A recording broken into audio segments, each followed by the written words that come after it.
안녕하십니까. 자, 이번 강의는 페이지 257페이지입니다. 상린관계에 관한 내용이 나와 있는데요. 일단 개념은 이렇습니다. 서로 인접한 부동산 간의 이용을 조절하는 관계가 우리가 상린관계라고 합니다. 교재 보시면은 지역권과의 비교가 나오는데 이 부분은 여러분들이 지역권을 학습을 하고 다시 한번 오셔서 한번 검토해 줬으면 좋겠어요. 일단 우리가 순서대로 좀 보긴 보는데, 일단 지역권은 내 토지의 편익을 위하여 남의 땅을 쓸 수 있는 권리가 뭐죠? 지역권이거든요. 따라서 상린관계에 관한 민법 규정이 적용되려면 일단 인접해야 돼요. 이에 반해서 지역권은 인접할 필요가 없다라는 점에 차이점이 있고요. 그 다음에 상린관계는 부동산 간의 문제입니다. 따라서 토지 간의 문제일 수도 있고 건물 간의 문제일 수도 있고 토지와 건물 간의 문제일 수도 있는 거죠.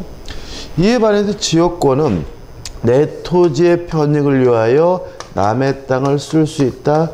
토지 간의 문제라는 점에서 차이점이 있고요. 그럼 왜 이거를 상린관계에 비교를 해야 되느냐? 지역권도 이용을 조절하는 문제라는 점에서는 공통점이 있다는 거죠. 그래서 우리가 같은 점은 이렇습니다. 상린관계는 인접한 부동산 간의 이용을 조절하는 문제니까 그 부동산을 이용하고 있다면 소유자든 지상권자든 전세권자든 임차권자든 다 적용이 되는 거고요. 지역권도 토지의 편익을 위하여 남의 땅을 쓸 수 있는 권리다 보니까 그 토지로부터 편익을 받는 사람이라면, 편익을 받는 권리라면 소유자든 지상권자든 전세권자든 임차권자든 지역권을 취득할 수 있다는 점에서는 뭐가 있는 거냐면 공통점이 있다는 거죠. 같고요. 그 다음에 상린관계는 이용을 조절하는 관계입니다. 그 말은 독립된 권리가 아니라는 거죠. 독립된 권리가 아니니까, 물권이 아니니까 상린관계에 관한 민법 규정이 적용되기 위해서 굳이 등기할 필요는 없는 거고요. 또 독립된 용의 물권이 아니니까 상린관계는 뭐에 걸릴 일이 없냐면 소멸시효에 걸릴 일이 없는 거죠. 이에 반해서 지역권은 조절하는 관계이긴 하지만, 조절하는 문제이긴 하지만 독립된 용익 물권이라는 거죠. 따라서 지역권은 물권이니까 취득하기 위해서는 등기가 필요하고요. 또 용익 물권은 뭐에 걸리죠? 소멸시효에 걸리죠. 따라서 지역권은 행사하지 않고 방치하고 20년 지나면 뭐에 걸립니까? 소멸시효에 걸린다는 점에서 차이점이 있습니다. 다시 한번 종합적으로 말씀드리면 지역권과 상린관계는 이용을 조절하는 문제라는 점에서는 공통점이 있습니다.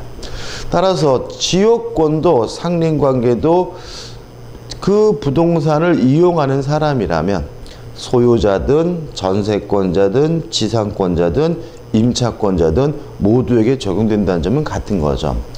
다만 상린관계는 인접한 경우에 적용되는 것이 원칙이지만 지역권은 굳이 인접할 필요가 없고요. 또 상린관계는 부동산 간의 문제이지만 지역권은 토지 간의 문제라는 점. 또 상린관계는 독립된 물권이 아니기 때문에 등기할 필요도 없고 소멸시효 걸리지도 않지만 지역권은 독립된 용익 물권이기 때문에 원칙적으로 등기를 해야 취득하고요. 또 용익 물권은 소멸시효 걸린다, 지역권은 소멸시효 걸린다는 거 좀 차이점 기억해 두시기 바랍니다. 물론 잘 나오는 부분은 아닙니다. 그 다음에 넘기셔가지고 상린관계에 관한 민법 규정이 나오는데 규정이 대단히 많습니다. 다만 대부분의 규정이 현재 사물화되어 있고 쓰이지 않는 부분이 많기 때문에 제가 보지 마십시오 그러면 안 보셔도 되고요. 첫 번째, 건물의 구분 소유는 보실 필요가 없습니다. 가입표입니다. 읽지 마시고. 2번, 인지 사용 청구권은 옆에다가 화살표 찍혀가지고 형성권이 아니다. 요거 하나만 메모하시고 기억하시면 돼요. 형성권이 뭔가요? 승낙을 받지 않고 일방적으로 행사하는 권리가 뭐죠? 형성권이거든요. 그러면 인지사용 청구권은 형성권이 아니라는 말은 인지사용을 청구하고 상대방의 승낙이 있어야 비로소 남의 땅을 쓸 수 있다는 얘기거든요. 개념은 이렇습니다. 갑이라는 사람이 살고 있고요. 이웃에 을이 살고 있는데 갑이 을과의 경계에다가 담을 쌓고 감을 쌓으려고 해요. 그러면 자기 땅에서만 쌀 수는 없으니까 내가 네 땅 좀 사용할 수 있게 해다오. 인접한 토지 사용 청구권이고요. 요거는 형성권이 아니기 때문에 을로부터 승낙을 얻어야 비로소 을의 토지를 뭐 할 수 있죠? 사용할 수가 있다. 이거 하나만 주의하시면 되고요. 그 다음에 3번 해가지고 생활방해 금지가 나오고 우측에 판례들도 많이 넣어놓긴 했는데 좀 너무 지나친 것 같습니다. 그래서 핵심적인 것만 확실하게 정리하시면 되고요. 이 정도만 좀 이해하시면 돼요. 일단 생활을 방해하는 행위가 있었어요. 이러한 생활을 방해하는 행위가 무조건 금지가 되느냐, 요 문제에 대해서 우리 민법은 요 생활 방해 행위에 대해서 이웃고자는 기본적으로 인용할 의무, 받아들일 의무가 존재한다라고 봅니다. 예를 들어서 제가 아파트에 살고 있는데 새벽 2시에 옆집 사람들이 부부싸움해요. 막 물건 던지고 깨트리고 막 난리가 났어요. 자다가 깼단 말이죠. 그러면 저는 그 사람들 때문에 뭐가 되고 있는 거죠? 생활이 방해되고 있는 거죠. 이랬을 때 새벽 2시에 쳐들어가지고 이 개 엑세스 같은 놈들아 그만 싸 이 자식들아 시끄러워 못 살겠다라고 할 수는 없다는 거예요. 일단 기본적으로 그러한 부부싸움이 저의 생활이 방해되더라도 뭐 해야 되는 거예요? 받아들여야 되는 거죠. 참아야 되는 겁니다. 인용할 의무가 있는 거죠. 그럼 언제 이것이 금지가 되느냐? 인용할 정도를 초과되는 경우에 그때 비로소 금지가 되는 거고요. 만약에 초과됐다라고 판단되는 경우에는 이때는 하지 마라. 행위의 정지를 청구할 수가 있고요. 만약에 손해가 발생했다면 무엇도 청구할 수 있는 거죠? 손해배상도 청구할 수 있다. 이렇게 되는 거죠. 예를 들어서 어쩌다 한번 싸우는 부부싸움은 받아들여야 되겠죠. 근데 이 그저같은 인간들이 일주일에 한 4, 5일은 맨날 새벽 2시만 되면 싸우고 난리예요. 그러면 저희 입장에서는 그것은 참을 만한 정도가 뭐죠? 초과된 거니까 그만 싸우라. 행위의 정지를 청구할 수 있고요. 물론 손해가 발생했다면 무엇도 청구할 수 있죠? 손해배상도 청구할 수가 있겠죠. 근데 이게 제가 간단히 보고 넘어가는 이유가 있어요. 이 규정은 층간소음 문제와 아주 밀접한 관련이 있습니다. 윗집에서 쿵쿵쿵 뛰어다녀요. 생활이 방해되는 거죠. 참아야 되는 거죠. 다만 너무 지나치게 많이 뛰거나 시끄러우면 참을 만한 정도가 초과되면 그때는 하지 마라 또는 손해배상을 뭐 할 수 있어요? 청구할 수 있다는 내용이잖아요. 그래서 과거에는 이 층간소음 문제가 우리 민법 규정에 따라서 해결이 되고 있었는데 너무 추상적인 거죠. 그죠? 이게 뭐예요? 그러다 보니까 입증 문제도 굉장히 곤란하고요. 칼부림 사건도 벌어지고 막 이런 여러 가지 문제가 있기 때문에 그것이 뭐죠?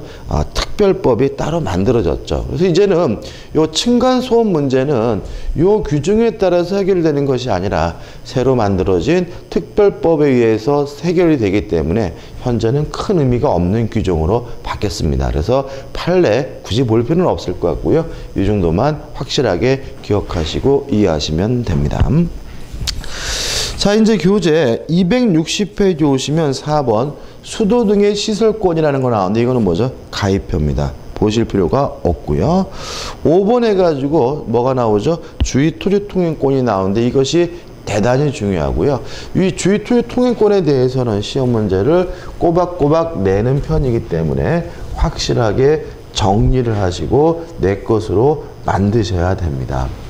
물론 작년에도 나왔고요. 올해도 또 주의토지 통행권은 출제가 될 것으로 보입니다. 자, 조문이 나오고 내용이 나오는데 먼저 조문이 나온 내용부터 한번 정리해 보도록 할게요. 자, 이런 문제입니다. 공로로 출입하는 거, 길로 나가는 것이 불가능해요. 또는 가능하더라도 과다한 비용이 들어요. 그런 경우에는 어쩔 수 없이 뭐 헬리콥터를 구입하거나 육교를 만들 문제는 아니기 때문에 말 그대로 주위에 토지를 통행할 수가 있는데, 이러한 권리를 우리가 뭐라 그러냐면 주위 토지 통행권이라고 하는 거죠. 자, 그러면 어디로 다니느냐? 이 문제에 대해서 우리 민법은 추상적입니다. 손해가 가장 적은 장소로 다니고, 어떤 방법으로 다니느냐? 손해가 가장 적은 방법으로 통행하라고 민법에 규정을 두고 있습니다. 그 다음에 세 번째로 손해가 있다면 이 손해는 원칙적으로 뭘 해줘야 되냐면 보상을 해줘야 된다라고 규정을 두고 있는 거죠. 여기까지가 이제 민법 규정이고요. 여기다가 우리가 뭘 하면 되냐면 살을 붙이면 돼요. 첫째, 주의토지 통행권이 인정되려면 공로를 출입하는 것이 불가능해야 됩니다. 그러면 가능한지 불가능한 건지를 판단하는 기준이 필요하겠죠. 이 기준에 대해서 우리 판례는 형식적으로 따지지 않습니다. 형식적으로 따지는 것이 아니라 실질적으로 따져야 하는 것이 우리 판례 입장입니다. 자, 이건 뭐냐 하면은 이런 문제입니다. 지족도를 발급받아 봤더니 길이 있어요. 근데 문제는 누가 거기다가 축사를 만들어 놔가지고는 실제로는 다닐 수가 없는 경우예요. 길이에요. 그런 경우에도 주의토지 통행권이 뭐가요? 인정이 된다. 이런 취지입니다. 다시 말하면 형식상의 도로가 있느냐 없느냐 이렇게 따지는 것이 아니라 실질적으로 도로로 나갈 수 있느냐 없느냐 이렇게 따진다는 얘기니까 좀 기억해 두셔야 되고요. 또 불가능해야 됩니다. 따라서 좀 더 편리하다, 좀 더 지름길이다, 이런 이유만으로는 주의토지 통행권이 인정될 수는 없습니다. 가끔 우리가 이제 언론에서 TV 같은 거 보면은 땅 주인이 길을 막아버려 가지고 마을 사람들이 다닐 수가 없다 뭐 해가지고 막 TV에 가끔 나오잖아요. 그러면 이제 보통 이제 기자가 할머니들 같은 분들의 멘트를 따요, 그죠? 그래가지고 할머니가 막 울먹이면서 이 저놈의 그 같은 놈 때문에 우리가 수십 년 동안 잘 살았는데 이제는 못 살겠다고 막 방방 뜨고 이런 게 나오고요. 그리고 항상 멘트가 어떻게 되냐면 결론 부분 보면 기자는 이렇게 얘기하죠. 마지막에 이런데도 불구하고 당국은 군청은 뭐 아무런 조처를 취하고 있지 않습니다 라고 만트를 하면서 마지막에 뭐가 나옵니까? 담당 공무원 해가지고 바둑판 문의 음성 변조해가지고 그게 말이죠. 그게 어쩔 수 없거든요. 이 말이 꼭 나온단 말이죠. 왜 어쩔 수 없느냐? 보통 그 내용에 나오는 내용들은 뭐냐면 땅 주인이 다니던 길을 막았기 때문에 우리가 20분 돌아가야 된다. 불편하다. 뭐 이런 내용이거든요. 다시 말하면 단지 글로 다니는 게 편리하다, 글로 다니는 게 빠르다, 이런 이유만으로는 남의 땅을 통행할 수는 없는 거고요. 이때는 주의토지 통행권이라는 권리는 인정될 수가 없는 거죠. 따라서 담당 공무원도 법원도 어떠한 조치를 처해 줄 수는 없는 겁니다. 다시 말씀드릴게요. 좀 더 편리하다, 지름길이다, 이런 이유만으로는 주의토지 통행권이 인정되지 않습니다. 그 다음에 세 번째로 나중에 추후에 공로가 개설이 됐어요. 그럼 이 경우에는 주의토지 통행권이 뭐 하게 되냐면 소멸하게 된다는 점이죠. 자, 불가능해야 되겠죠. 그죠? 그러면 처음에는 불가능해가지고 남의 땅을 다니고 있다 하더라도 나중에라도 길이 만들어지게 되면 이제는 기존의 주의 토지 통행권은 뭐 하게 된다는 거죠? 소멸된다는 얘기입니다. 이것도 많이 나오죠. 못 살겠다 말이니까 땅 주인이 나오죠. 땅 주인도 뭐예요? 바다 파문이 운석면져가지고 지금 그때는 뭐 어쩔 수 없었지만 지금은 길이 만들어져 가지고 굴러 다니면 됩니다. 이렇게 얘기를 하고 또 이제 주민이 나와서 굴러 가면 우리가 얼마나 돌아가는지 아느냐 뭐 이런 얘기가 나온단 말이죠. 법적으로 보장되지 않습니다. 왜냐하면 불가능해야 되고 추후에라도 나중에 길이 개설이 되면 주의 토지 통행권은 뭐 하게 되죠? 소멸하게 됩니다. 그 다음에 장소와 방법에 대해서는 추상적이긴 하지만 민법에 규정이 있긴 하죠. 근데 문제는 도로폭 범위에 대해서는 우리 민법에 아무런 규정이 없다는 거예요. 그러면 그 도로폭 범위는 어떻게 결정된 것이냐? 요 문제에 내서 우리 판례는 현재의 토지 용도를 기준으로 해서 실질적으로 결정해야 된다는 것이 우리 판례 입장입니다. 따라서 도로폭은 만약에 그 땅이 밭이라면 밭을 경작할 수 있는 정도의 좁은 정도로 인정이 되고요. 만약 그 토지가 공장이어서 큰 트럭이 지나다녀야 된다면 큰 범위에서 인정될 수가 있습니다. 여기서 조심할 점은 두 가지인데 건축법에 도로폭 규정은 적용되지 않는다는 점이죠. 여러분들이 2차 과목인 공법 시간에 건축법을 배우면 도로폭 규정이 나와요. 건물을 지으려면 5m 이상의 도로 이렇게 나온단 말이죠. 그런 거 적용되지 않는다.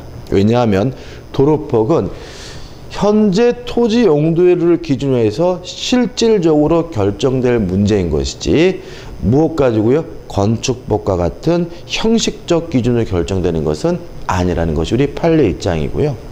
두 번째 주의할 점은 현재의 토지 용도입니다. 따라서 미래의 용도는 고려하지 않는다는 거죠. 이게 작년도 시험 문제 답이 여기서 나왔죠. 다시 말하면 현재의 토지 용도가 밭이라면 밭을 경작할 수 있는 범위에서 인정되는 거예요. 그 밭을 밀어버리고 아파트를 신축하려고 한 예정이다. 그런 것들은 미래 용도는 뭐가 아닙니까? 고려의 대상이 아니고요. 오로지 현재 용도만을 가지고 따지게 됨을 주의하시기 바랍니다. 그 다음에 손해는 원칙적으로 보상을 해야 됩니다. 다만 예외적으로 보상할 필요가 없는 경우가 있어요. 두 가지를 생각해 보셔야 되는데요.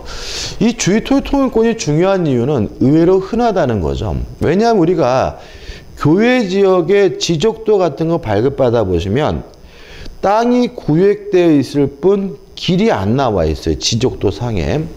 근데 실제로 가보면 다 뭐가 있냐면 길이 있어요. 그러면 그 길의 법적 근거는 지금 우리가 공부하고 있는 뭐가 되는 거죠? 주의 토지 통행권인 거예요. 근데 문제는 우리는 어떤 민족이냐면 좋은 게 좋은 민족이죠. 그러다 보니까 남의 땅을 다니더라도 일반적으로 뭘 안 해줘요? 보상을 안 해줘요. 그죠? 느끼실 거예요. 그죠? 그러다 보니까 과거에는 그냥 그러고 살았어요. 근데 최근 들어가지고는 땅 주인의 권리의식이 굉장히 강해지면서 요 민법 규정을 근거로 해서 보상해 달라고 요구하는 소송이 최근에 많이 급증하고 있는 형편입니다. 대부분이 딜레마에 빠집니다. 왜 딜레마에 빠지냐면 만약에 요 민법 규정에 따라서 통행하는 사람은 땅 주인에게 보상을 해줘야 된다라고 판결을 내려버리면 온 나라가 난리가 날 거라는 거죠. 그래서 우리 판례는 법적 안정성을 고려해서요. 그동안 보상 없이 통행하여 온 사람에게는요. 하여 온 자에게는 새삼스럽게 보상을 청구할 수가 없다라고 해서요. 그동안 보상 없이 잘 다니고 있는 사람들에게는 땅 주인은 보상을 청구할 수 없다라고 판시하고 있고요. 그 다음에 두 번째는 우리 민법이 인정하는 보상할 필요가 없는 경우인데 뭐냐면 토지의 분할이나 또는 일부 양도로 갇힌 땅, 맹지가 된 경우에는요. 이때는 보상할 필요가 없고요. 이걸 특별히 뭐라 그러냐면 무상, 주의, 토지, 통행권이라고 합니다. 무슨 말인지 이해되시나요? 자, 이런 겁니다. 도로가 이렇게 있고요. 한 필지 땅이었어요. 근데 갑과 을이 공유하고 있는 땅인데 땅을 이렇게 분할했어요. 그러면 갑의 입장에서는 땅을 이렇게 분할하면 을의 땅이 맹지가 됨을 충분히 뭐 할 수 있어요? 예상할 수가 있으니까 을은 갑의 땅을 당연히 통행할 수가 있고요. 이때는 뭐 할 필요 없죠? 보상할 필요가 없다. 이런 얘기고요. 일부 양도도 비슷하겠죠. 도로가 이렇게 있고 요 땅이 뭐죠? 한 필지 토지였고 갑의 단독 소유였는데 갑이 이렇게 잘라가지고 요만큼만 을에게 팔았어요. 그러면 갑은 이렇게 땅을 자르게 되면 을의 땅이 맹지가 됨을 충분히 뭐 할 수 있어요? 예상할 수가 있으니까 을은 갑의 땅을 당연히 다닐 수가 있는 거고요. 이때 을은 갑에게 보상할 필요가 없는 거죠. 이렇게 토지의 분할이나 일부 양도로 갇힌 땅, 맹지가 된 경우에는 보상할 필요가 없다. 뭐가 발생하는 거죠? 무상주의 토지통행권이 발생하게 되는 거죠. 주의할 점은 이겁니다. 자, 만약에 을이 이 땅을 병에게 팔았을 때 갑이 병에게 보상을 청구할 수 있느냐, 이 문제에 대해서 있대요. 또 갑이 이 땅을 정에게 팔았을 때 이 정은 을에게 보상을 청구할 수 있느냐, 이건 뭐죠? 있대요. 뭐라고 하고 있냐면 요 분할 일부 양도로 인한 무상주의 통행권은 발음이 안 되네요. 직접 당사자 간에만 적용된다는 것이 우리 판례 입장입니다. 따라서 분할에 직접 당사자 간에만 적용되는 거예요. 병에게는 적용되지 않는 거죠. 또 일부 양도에 뭐죠? 직접 당사자에게만 적용되는 거예요. 따라서 정에게는 뭐죠? 적용되지 않습니다. 따라서 갑과 을끼리만 직접 당사자 간에만 적용돼야 된다는 것이 우리 판례 입장이라는 것까지 꼭 기억해 두시기 바라고요. 지금 제가 뭐까지 다 설명드린 거냐면 판례까지 다 설명드린 거니까 꼼꼼히 좀 읽어보시면 좋겠어요. 공부하는 방법은 제가 정리해드린 거를 정확하게 뭐 하고요? 숙지하시고 그 다음에 교재에 나와 있는 판례들을 한번 읽어보시고요. 아무튼 주의토지 통행권이라는 것은 기본적으로 어떤 생각이 필요하냐면 생존 문제라는 게 좀 생각을 가질 필요가 있죠. 그죠? 땅이 있는데 살고 있는데 길이 막혀 있어. 그럼 만약에 그것이 못 나간다면 밖으로 나갈 수가 없다면 굶어 뒤지겠죠. 그죠? 그러니까 이거는 뭐 법적인 문제를 떠나가지고 뭐예요? 생존에 관한 문제라는 거 좀 생각하시면서 판례나 내용을 접근하셨으면 좋겠습니다. 자, 263페이지 오시면 대표 예제해가지고 기출문제가 나와 있죠. 이게 작년도 시험 문제네요. 주의 토지 통행권에 관한 설명으로 틀린 것은 1번 주의 토지 통행권은 토지와 공로 사이에 기존의 통로가 있더라도, 다시 말하면 지적도의 길이 나와 있더라도 그것이 그 토지 이용에 부족하여 실제로 통로로서 충분한 기능을 하지 못하는 경우에도 인정된다. 맞는 질문이죠. 요거죠. 형식상의 도로가 있더라도 실질적으로 다닐 수가 없다면 주의토지 통행권은 인정이 되는 겁니다. 2번 주의토지 통행권의 범위는 장차 건립되는 아파트의 건축을 위한 이용상황까지 미리 대비하여 정할 수 있다. X죠. 범위는 현재의 토지 용도만을 고려하고요. 장차 미래의 용도는 뭐하지 않습니까? 고려하지 않으므로 답은 뭐죠? 2번이 되는 거죠. 3번은 당연한 거죠. 길 만드는 비용 누가 부담해야 돼요? 다니는 사람이. 3번 주의토지 통행권이 인정되는 경우 통로 개설 비용은 원칙적으로 주의토지 통행권자가 부담해야 한다. 맞는 질문이고요. 4번 통행지 소유자가 주의토지 통행권에 기한 통행에 방해가 되는 축조물을 설치했어요. 막으면 안 되는 거잖아요. 따라서 이 축조물이 적법하든 안 되든 간에 철거해야 되니까 주의토지통행권의 본래적 기능을 발휘하기 위하여 통행지 소유자 그 철거 의무를 부담한다는 지문은 뭐죠? 맞는 지문이죠. 5번 주의토지통행권은 독립된 용익물권은 아니죠. 상린관계니까 주의토지통행권의 성립에는 등기가 필요 없다는 지문도 물론 뭐죠? 맞는 지문이 됩니다. 이 정도만 기억하시면 충분히 문제 푸실 수 있겠죠. 그러니까 좀 공부하실 때 얕게 공부하실 필요가 좀 있어요. 우리는 뭐 어떤 학문적으로 공부하는 게 아니고 이론적으로 공부하는 게 아니기 때문에 객관식 문제를 풀기 위해서 수험적으로 공부하는 거니까 좀 얕게 영리하게 공부할 필요가 있는 거죠. 정확하게 정리하시면 됩니다. 죄송합니다. 그 다음 6번 물에 관한 상린관계가 나오는데 가입표예요. 보실 필요가 전혀 없고요. 어디까지 가입표냐면 265페이지 상단까지 가입표입니다. 법조는 굉장히 많은데 의미는 없습니다. 우리는 과거에 논농사 위주 산업사였죠. 그죠? 그러다 보니까 물에 대해서 굉장히 중요하고 물에 대한 조항이 민법에 아주 상세히 규정되어 있지만 현대적 의미는 상실되어 있는 상태이기 때문에 안 보셔도 되고요. 265페이지 오시면 경계에 관한 상린관계가 나오는데 이거는 좀 결론만 기억하시면 돼요. 간단하게. 가끔 시험 문제는 내요. 자, 이런 문제입니다. 자, 땅이 있는데 여기까지는 갑의 땅, 여기까지는 을의 땅. 그리고 갑과 을이 요 경계에다가 뭘 만들려고 그러냐면 경계표 담을 설치하려고 해요.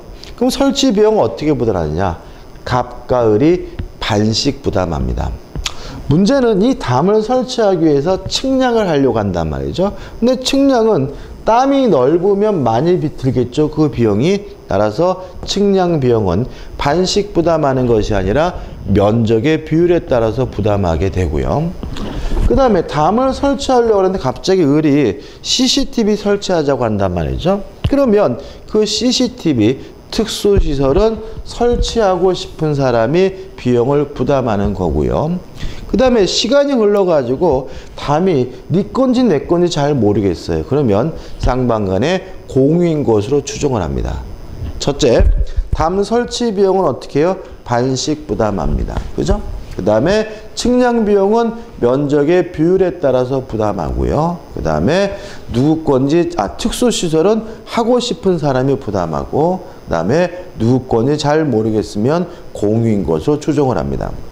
그 다음에 하단에 3 해가지고 수지 목근의 제거권 이렇게 나와 있는데 제기권이 아니라 뭐죠? 제거권이죠. 아이고 죄송합니다. 오타가 있네요.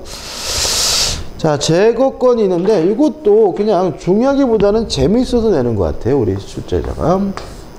갑이 살고 있고 을이 살고 있는데 갑과 을의 경계에 담이 있고 갑마당에 멋있는 정원수 은행나무가 자라고 있어요. 근데 문제는 이 나뭇가지가 이렇게 경계를 넘어왔단 말이죠. 이렇게 나뭇가지가 넘어온 경우는 어떻게 할 것인가? 이 문제도 우리 민법은 을은 일단 갑에게 잘라달라고 제거해 줄 것을 요구할 수 있습니다. 그래도 만약에 갑이 응하지 않는다면 이때는 을은 임의적으로 잘라버릴 수가 있습니다. 그 다음 을이 땅을 봤더니 재수없게 갑의 나무 뿌리가 넘어왔어요. 뿌리는 발견하는 즉시 바로바로 임의로 제거할 수가 있습니다. 그럼 이렇게 되는 거죠. 나뭇가지가 넘어오면 잘라달라고 요구한 후에 응하지 않으면 뭐예요? 자르고. 나무 뿌리가 넘어온 경우에는 발견하는 즉시 바로 뭐 할 수 있어요? 잘라버릴 수가 있다. 이렇게 되고요. 참고로 요 규정대로 여러분들이 동네에서 생활하게 되면 동네에서 뭐 할 수 있어요? 왕따 당할 수 있죠. 우리는 좋은 게 좋은 민족이기 때문에 별로 신경 안 쓰고 살잖아요. 이게 아마 독일 사람들의 민족성이 반영되어 있는 규정이 아닌가 싶어요. 좀 기억해 두시고. 그 다음 8번 공작물 설치에 관한 상린관계가 나오는데 특별한 건 없습니다. 1번 토지의 심굴 금지라는 말은 무너질 정도로 깊게 팔지 말라는 얘기고요. 넘겨보시면 2번 경계선 부분의 건축의 제한은 일단 경계로부터 반 미터 이상 거리를 떼야 되고요. 다만 위반하게 되면 철거 등을 요구할 수가 있는데 건물이 완성됐거나 공사 착수 후 1년이 경과했다면 철거를 요구할 수 없음을 주의하시기 바라고요. 3번 경계로부터 2m 이내에 창문이나 마루 같은 내부를 감망할 수 있는 시설이 있으면 차면시설 가려줘야 되고요. 그 다음에 4번에서 지하시설 등에 제한해가지고 지하시설을 하려고 할 때는 2m 이상 거리를 두고 만약에 깊이로부터 반 이상 거리를 두어야 한다. 결론만 좀 기억해 두시면 됩니다. 대표 예제입니다. 경계에 관한 민법상의 각 규정 중 잘못된 것은 답만 볼까요? 1번 임접지 소유자는 공동비용으로 경계표나 담을 설치할 수 있는데 이때 소요되는 측량 비용 등을 포함한 모든 비용은 쌍방이 절반씩 부담한다. X. 담 설치 비용만 뭐죠? 절반씩 부담하죠. 오히려 측량 비용은 어떻게 부담합니까? 면적 비율에 따라서 부담하기 때문에 답은 1번이 되는 거죠. 자, 이번 강의는 여기까지 하고요. 다음 강의 때 이어서 들어가도록 하겠습니다. 감사합니다.